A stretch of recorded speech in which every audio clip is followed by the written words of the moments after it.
Hello everybody. No. Hi everybody. That doesn't work either. Hello everybody and welcome to my channel. My name is Amy Louise Corrie and I am the founder of The Legal Path. Now, The Legal Path is a resource-based platform for aspiring solicitors, and it contains a number of resources in the form of PDF documents.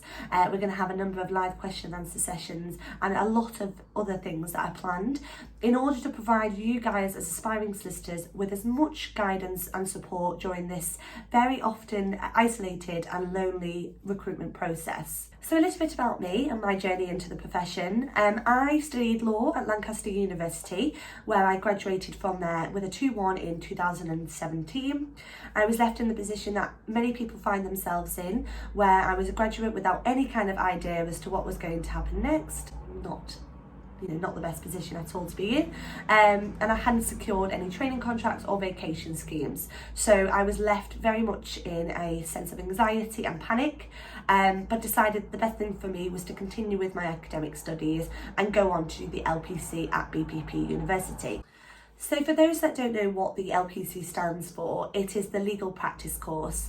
Now, this is the stepping stone to the training contract, and often candidates find themselves in a position where their firm will provide the funding for the course, because it can be in the region of 11 to 13,000. But unfortunately, because I hadn't gained the training contract prior to commencing my LPC, I had to work because I had to fund the LPC myself. Now, the legal practice course is a practical skills course, and it's designed to create those necessary skills within candidates that is required to be a successful solicitor. So it includes things like advocacy, legal writing and research, and drafting, and it also has a number of core modules that every candidate has to sit, such as business law, property law, civil litigation and criminal litigation, and these are all qualifying modules that are required within your training in order to be a successful trainee solicitor at any firm. So it was during my LPC that I gained my first commercial law firm experience with Shoesmiths, and I did a vacation with their team in Manchester, which was fantastic. I gained some really great insight into how the firm operates, their clients and the sectors in which they operate within, and it was really essential to developing those key skills, those transferable skills that I could take to any firm. I didn't secure a training contract at the end of my LPC, and at that point, naturally, it's a complete normal human reaction to start to panic, and I did. I started to think, is this the right career for me? Do I have the necessary skills to develop into a great solicitor, and should I be thinking about other career choices? But it's really easy to let rejection kind of set you back, but I decided I was going to make my rejection my biggest comeback ever. So having to take some time travelling, I had scheduled 3 months in Asia. After doing that, I applied to a number of firms during my time travelling, and I secured 2 vacation schemes at 2 fantastic international law firms, namely Taylor Wessing and Denton's. So what did I do differently in this 3rd application cycle to secure 2 vacation schemes and subsequently a training contract with Taylor Wessing? Well, firstly, I had some time to reflect, and I think that's really important for candidates to do. If you do face rejection, don't let it get you down.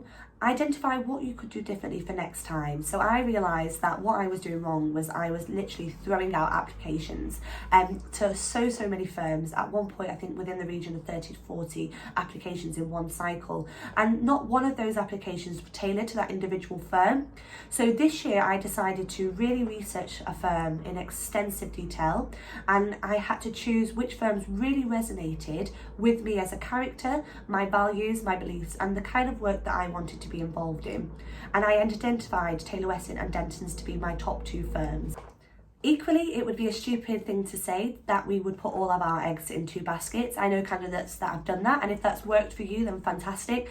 But for me, we already know how highly competitive this industry is, so it's really important to kind of apply to a good proportion of firms which you can truly see yourself working for. So I applied to 6 to 8 firms this application cycle rather than 30 in previous cycles, and it was because of those kind of tailored applications that I think that I kind of progressed a lot lot further this year, and was able to secure 2 vacation schemes with 2 fantastic firms.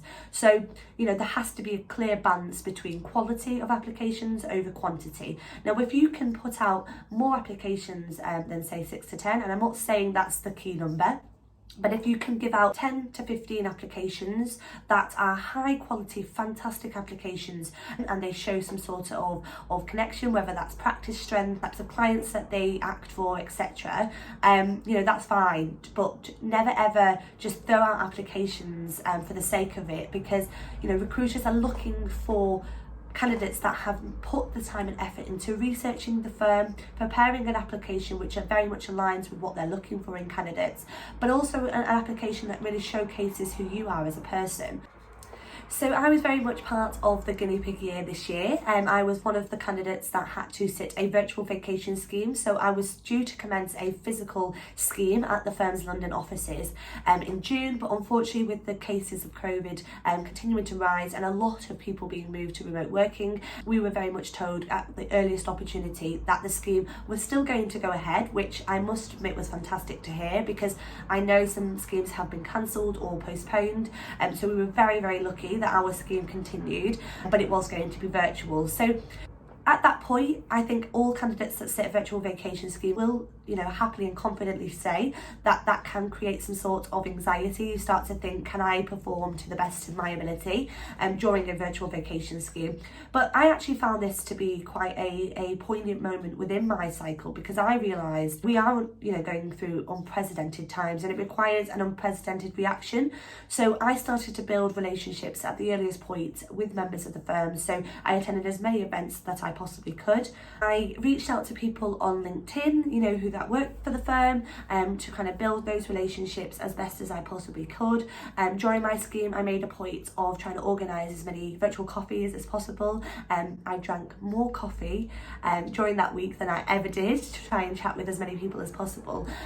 So I think that we need to take from this that when things kind of go a little bit kind of off the track, the fact that the firm first of all is able to adapt during these times to ensure that you are still having an opportunity, whether that's now or in the future. So don't see that as a kind of a setback. It's actually fantastic that they're able to do that, and it kind of shows to me and highlights to me the kind of versatility and the adaptability of Taylor Weston, because they were able to do that at quite a short notice to ensure that they were able to provide us with still a fantastic experience. So it's a good thing, don't see it as a bad thing. Equally, if it is postponed, it gives you a little bit more time to prepare, whether that's by research or to gain those kind of connections at the earliest possible opportunity, because the process is very much a two-way process, and I think sometimes candidates forget that. Whilst we are in a really fortunate position when we secure vacation schemes with firms, it is an opportunity not only for the firm to identify whether you are the right candidate for them, but actually for you to decipher whether this is the right firm for you. I always say we spend so many hours of our time in work, and we should be doing so in a place where we feel valued, where we feel that we are able to fit within the culture, and that we enjoy going to work every day, and that's all you can really ask for. So why did I create the legal path? Well, basically my reasons for creating the legal path predominantly start with the name. So if we take the name, the legal path, the whole story behind that, backstory is, everybody is on this journey to the legal profession, so to go in a training contract or whatever, and actually, whilst our journeys might be different, so some maybe a little bit shorter, so they go straight into the profession, or like me, you may take a little bit longer, you might take some time for yourself to reflect, to travel, to experience a little bit of life before you go into the profession, and it just takes you a little bit longer. There's a few bumps along the way, so setbacks, it really doesn't matter, and actually what's important is that you enjoy the journey. So I realised that the minute I decided to stop looking at the process as a kind of ticking time bomb, that I needed to secure it straight away, and actually started to really enjoy the process. So I started to enjoy assessment centres, I started to enjoy making those connections myself, I started to enjoy the application process, which I know is really hard to imagine considering they take so super long. But the minute I started to kind of take away that stress and that burden on myself and enjoy the journey, I performed so much better. Now, I am going to be honest and say I was very much a person that suffered with what's referred to as imposter syndrome. So especially when you go to, your London offices, the level of applicants is fantastic. It's extremely high. So to even get to an assessment centre, for somebody like me who's from a low social economic background, and is the first generation lawyer, and also first generation university student, it was a huge achievement. But when I got to the assessment centre, I put my imposter syndrome to one side and realised that actually I have just as much of a right to be here as every other candidate, and removing that imposter syndrome has allowed me to perform at the best ability that I possibly could do. So kind of carrying on with the story as to why I created the legal path, the second reason is the fact that I found the process, the application process, to be very, very isolated and lonely. I didn't feel supported as much as I probably would have wanted to. There are a lot of fantastic platforms out there, so aspiring solicitors were vital to my success. I had a fantastic coach who did join the Aspire programme, provide me with fantastic support, and reviewed my applications, etc. And they were vital to try and increase in the confidence that I had within myself, which I'd lost through the number of rejection that I'd received. But other than that kind of platform and others such as Rare Recruitment, etc., in terms of having somewhere to turn to for resources or guidance or just a bit of support and a helping hand, I didn't find that at all. And now I know there's a lot of legal blogs out there, but my legal blog, The Legal Path, it's an Instagram page, has been developed predominantly to provide not only resources to help your application process to be a lot easier and simpler, but actually it's been created to provide you with a support system. So if you're feeling like I was, which was ultimate panic mode, that is why the legal path has been created. If you're feeling that way and you're feeling completely at odds as to what to do next, you're feeling like rejection is really setting you back, the legal path has been created so you can reach out and ask for guidance and support, and I'm more than happy to help, whether that's sitting down and having another virtual coffee, my love of coffee is real, or actually just having somebody to chat with, ask questions about the process, etc. Do reach out, because that is what the platform has been created for. And I want to try and share my experiences and the things that I potentially didn't do well or could have done differently next time with the next generation lawyers, to put you guys in the best position this year so that you don't make the same mistakes that I did, and it might just save you a little bit of time. So a lot of the documents that I've created a how to research law firms effectively, which is a table which consists of questions to ask yourself when you're researching those firms you find particularly interesting. And I've also created a how to identify the right firm for you. So that really goes through a thought process that I went through last year when really trying to pinpoint which firms resonate with my character. So the last part of this introductory video is just going to focus on my 3 top tips for aspiring solicitors who are going through the process this year. So firstly, always be your true authentic self. Never ever compromise on who you are. The right firm is out there for you, and they will capitalise and harness on those uniquenesses which make you who you are. And once you go into an assessment centre being confident in who you are and your own abilities, you will shine through, and that experience will be one that you remember. Secondly, take some time. When rejection happens, it's inevitable that in this profession you'll get so much more rejection often than you will successes, and it only takes that one success to kind of change everything for you. But don't let rejection be a setback. Make it your biggest comeback. Identify what you did potentially wrong or could have done differently the next time, and use that to perform as best as you can this cycle. And finally, don't make yourself an easy no. So it's so easy to make silly mistakes on applications, so maybe spelling errors, etc. Get somebody to look over your application, whether it's your aunt, your uncle. You can contact me. I review CVs. I'm more than happy to do it on the email below. That's amy@thelegalpath.co.uk. But just don't make silly mistakes, because there's thousands and thousands of applications for recruiters to wade through, and you want it to make it impossible for them to say no to you. So do take some time to reflect on your application and save a copy for reflection at a later date, because you'll find out that as you progress through your process, you can't forget about those applications.